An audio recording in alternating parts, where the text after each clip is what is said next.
passe donc ensuite à l'étagère du bas, qui est rangée de façon un peu particulière puisque il y a 2 rangées de livres qui sont les uns sur les autres. Voilà, donc première demi-rangée entre guillemets, demi-étagère on va dire, des Milady. Je vais y arriver, enfin principalement au format poche Milady au début et puis après ça part dans d'autres éditions. Et ensuite une combinaison des Robert Laffont et Milady Romance, mais derrière il y a un peu de tout aussi, donc je vais vous montrer ça tout de suite. Demi-rangée donc, c'est des Milady principalement, donc je vais commencer par là et je vais vous les sortir, peut-être pas ceux-là parce que ça va encore, mais je crois que là vous voyez pas grand chose avec le reflet, donc je vais vous les sortir quand on arrivera dans le blanc. Les Sentinelles, le tome 1 de Alexandra Ivy, donc là pour le coup je me rappelle même plus le nom, Forgé dans le sang. Les Cavaliers de l'Apocalypse de Larry Sion, le tome 1, les Charlie Davidson, tome 6 et 7, qu'on ne présente plus, L'Ère des Miracles, tome 1 de Richard Mead, Alice Carling, Requiem pour Sacha, tome 3, donc j'ai lu le tome 1 et le tome 2, et donc il me reste ce tome 3 à lire. J'adore cette saga, je trouve que c'est vraiment super, pour en plus de ça de la bitlite française. Donc si c'est pas déjà fait, je vous conseille fortement de le lire. En plus de ça, les couvertures sont juste magnifiques. Donc alors oui, comme d'habitude, hein, tout ce qui est devant est ma palle. Donc Mémoire volée de Maya Banks, donc là on est dans du romantic suspense. Secrètement vôtre de Cynthia Eden. Et donc ensuite on passe dans du Milady Romance avec Daisy Goodwin, la dernière duchesse, couverture absolument sublime. Dans la peau, le tome 1, Face cachée. Alors face cachée, non je crois que c'est Face cachée, le nom de la saga, je sais plus. Bref, voilà, de M. Layton.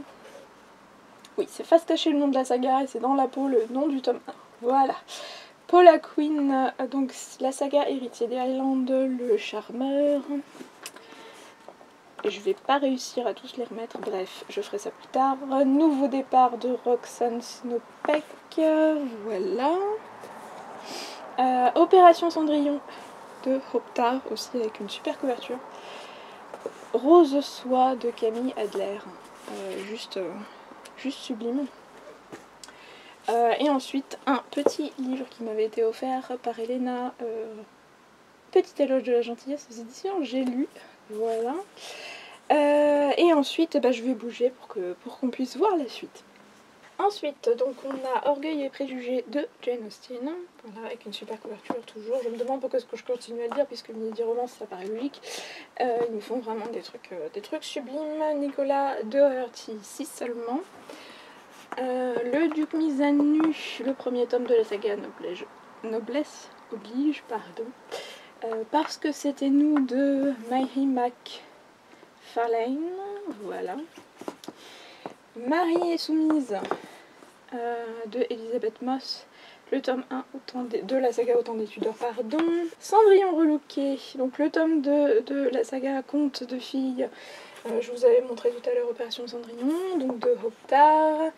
Lucky Harbour, le tome 5 de Jill Shelvis, si j'arrive à le sortir. Voilà. À l'aube des jours heureux, donc la suite de River Ranch.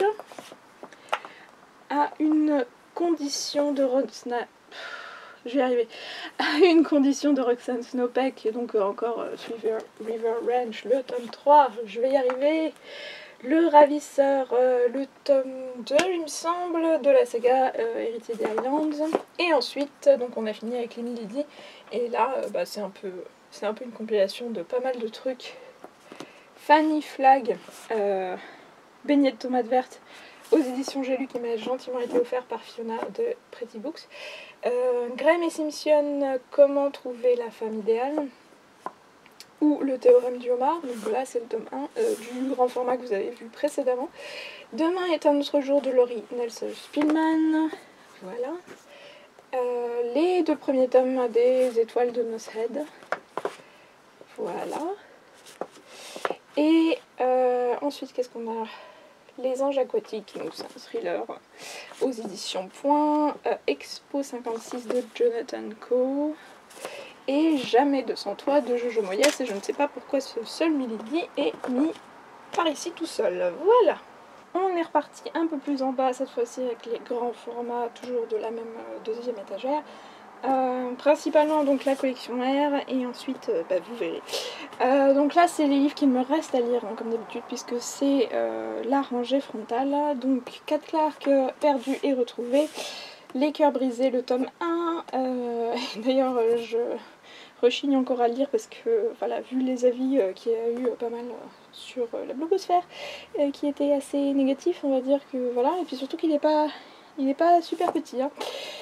Si loin de toi de Tess Sharp, et là pour le coup je me demande qu'est-ce que j'attends encore parce que d'un il est juste magnifique et les avis sont très positifs. Paralone 2, j'avais lu le 1, je vais pas dire bien aimé, je vais dire aimé. Voilà, pour les petits accents historiques qu'il y avait à l'intérieur puisque ça se passe dans la Rome antique.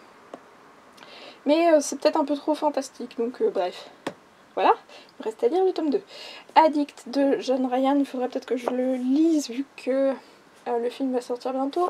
Alors, Imposteur et déserteur, c'est la grosse blague, malheureusement, de Suzanne Winokur, puisque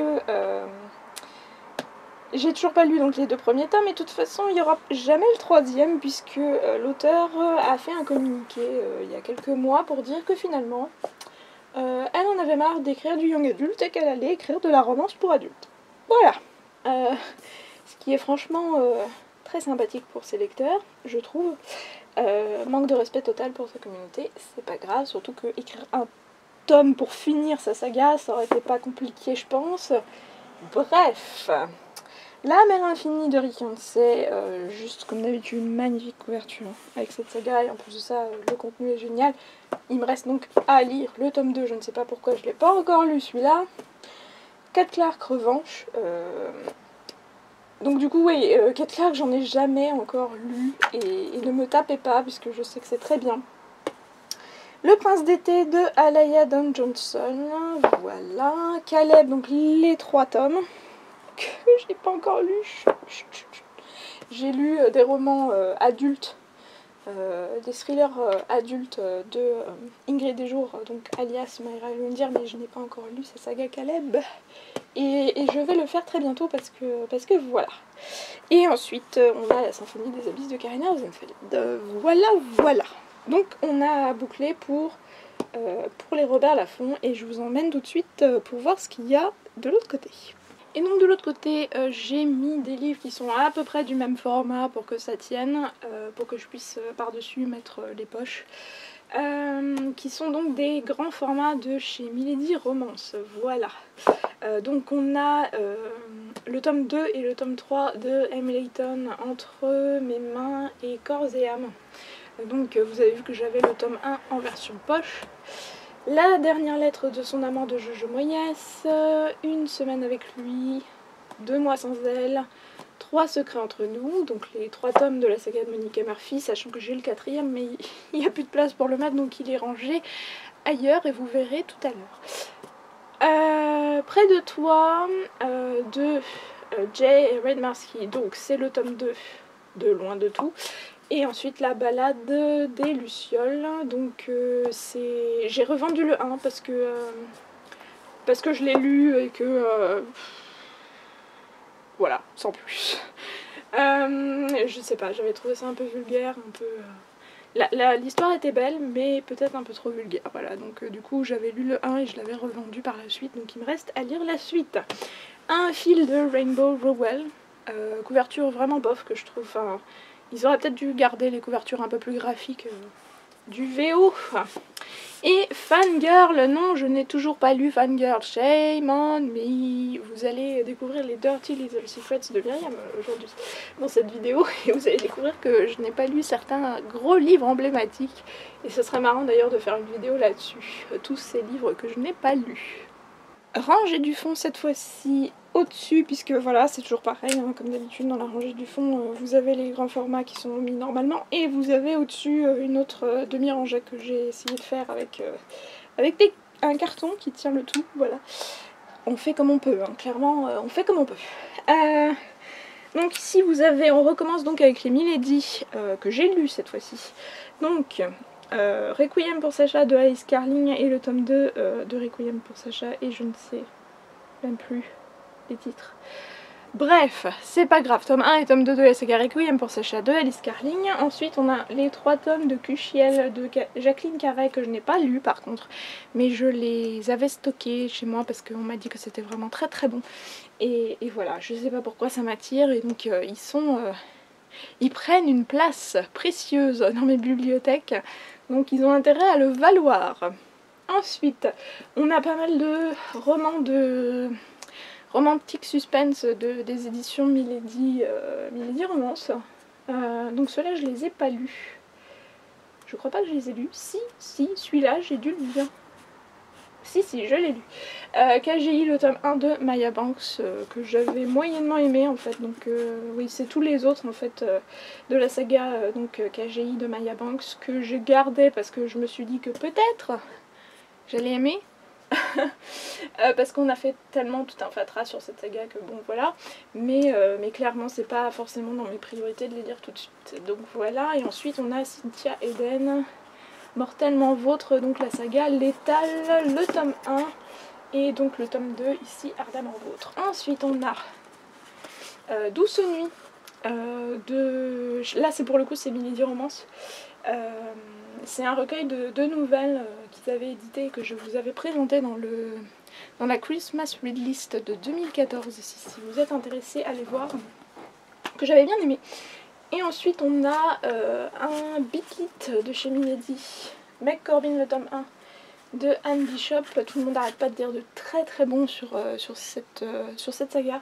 Donc vraiment, j'ai vraiment hâte de le lire un jour celui-là. Voilà. Et ensuite, je vous retrouve pour l'autre côté de la bibliothèque. Le côté droit cette fois-ci de la bibliothèque, donc cette fois-ci ils sont couchés parce que j'arrivais plus à les mettre autrement et que ça gagnait plus de place, voilà, ça prenait moins de place, ça gagnait plus de place comme ça. Ici donc on a un J'ai lu que j'avais acheté un peu sur un coup de tête et tout, c'est en train de se casser la figure. Les aventures d'Aliette Renoir, tome 1, La secte d'Abaddon. Et ensuite vous avez les intégrales de Queen Betsy. Donc le tome 2, le tome 3, donc en fait c'est le tome 3 et 4 et 4 et 5, voilà, de Queen Betsy par Mary Janice Davidson, sachant que j'ai enfin pu mettre la main sur l'intégrale 1, donc qui regroupe le tome 1 et le tome 2, donc il va falloir que j'ajoute ça à la collection. Ensuite Rose Morte, le tome 1 de Céline Landrecy, je pense que j'en entendais suffisamment parler, il fallait que je le prenne. Notamment Justine de Lire une Passion qui n'arrête pas de dire de très très bonnes choses de cette saga, donc elle est là, en tout cas le tome 1 est là, et donc il attend d'être lu. Et ensuite on a donc le tome 2 de Larissa Young, Les Cavaliers de l'Apocalypse, que je vous ai présenté tout à l'heure, et les 2 premiers tomes de Vampire Nation de Larissa Young, qui ont aussi de très très belles couvertures, et puis voilà, c'est une saga de Biblit que j'avais envie de découvrir aussi, donc ils m'attendent sagement dans ma bibliothèque. Et de l'autre côté, alors là, est-ce que vous allez être capable de voir? Je vais essayer de vous les sortir, parce que ce serait dommage, sachant qu'ils ont de super belles couvertures. Il y a les 2 premiers tomes donc de Animal par Roxane Dambre, aux éditions Le Livre de Poche, donc L'Esprit de Loup et La Trace du Coyote. Et c'est pas Animal du tout, c'est Animae, pardon, Animal c'est autre chose. Voilà, donc j'ai réussi à la caser là. Et là vous avez les autres tomes de Outlander qui sont tout blancs et donc forcément vous pouvez pas voir avec le reflet, mais voilà, j'essaye de vous incliner le premier. Donc le tome 4, Les Tambours de l'automne, le tome 3, Le Voyage, et le tome 2, Le Talisman. Et vous pouvez voir que plus ça va, plus ils sont épais. Voilà, donc j'essaye de les caser où je peux dans ma bibliothèque, puisque voilà, ils prennent un peu de place et c'est pas toujours évident. Rangée du fond, donc 2e étagère, la partie du bas cette fois-ci, donc les grands formats. Vous avez donc Le Labyrinthe de James Dashner, la nouvelle édition. Donc je les ai lus globalement, à quelques exceptions près. Au bout des rêves de Sarah Dessen, que je n'ai pas lu. La Pâtisserie Bliss, tome 1 et 2, que je n'ai pas lu non plus. Donc là c'est des Pocket Jeunesse. Au-delà des étoiles, le premier tome par Beth Lewis que j'avais bien aimé, voilà, logiquement je les ai lus. La sélection, tome 1, tome 2, tome 3, donc là on arrive dans Robert Laffont, la collection R. plus le tome bonus des histoires secrètes, le volume 1, donc que j'ai lu et bien aimé. Et ensuite on arrive sur toute la saga des Night School, il manque le tome 5 puisqu'il est quelque part, mais pas avec les autres. Et vous pouvez voir au bout le joyau volume 1 de Amy Ewing que j'avais vraiment bien aimé également et que j'avais même limite préféré à la sélection parce qu'il développe beaucoup plus le côté dystopique du monde. On continue ensuite avec donc Nos faces cachées de Amy Ramone, donc toujours collection R, le premier tome de la 5e vague par Rick Yancey qui est vraiment super génial. Je vous conseille fortement de le lire si c'est pas déjà fait avant que le film sorte. Ensuite on arrive dans Gulfstream, tome 1 et tome 2 de la saga Les Outrepasseurs par Cindy Van Wilder. Ensuite on repasse au Milady. Donc Milady Romance, donc Les Stagiaires de Samantha Bailly, Rowan Coleman avant de t'oublier. Et là d'un coup j'ai un trou dans la couverture. Donc, je vais essayer de vous la sortir, comme ça me rafraîchira la mémoire également. Voilà. Ah oui, ouais, c'est un bouquin qui parle d'Alzheimer. Je me rappelle, ça y est. Bref. Une île de Tracy Garvey's Grave. Donc ceux-là par contre, alors les Outrepasseurs, je reviens un peu en arrière, j'ai lu le tome 1, il me reste à lire le tome 2. Et à partir de là, Les Stagiaires j'ai pas encore lu, celui-là non plus, Une île j'ai toujours pas lu, c'est terrible. Le Serment du Titanic de Cassie Goth. Donc Milady Romance que j'ai pas encore lu mais franchement qui est super beau et d'ailleurs je pense qu'il y a des difficultés pour le trouver maintenant, ce qui est dommage parce qu'en plus de ça il me semble qu'ils l'ont pas sorti en poche et si j'arrive à le sortir, la couverture était juste sublime. Voilà, donc il est bien sagement rangé dans la bibliothèque et il attend plus que moi. Un beau jour peut-être par Lauren Graham, donc c'est l'actrice qui jouait dans Gilmore Girls. Mémoire d'elle de T. Greenwood et Mary McFarlane, Comme si c'était toi. Voilà.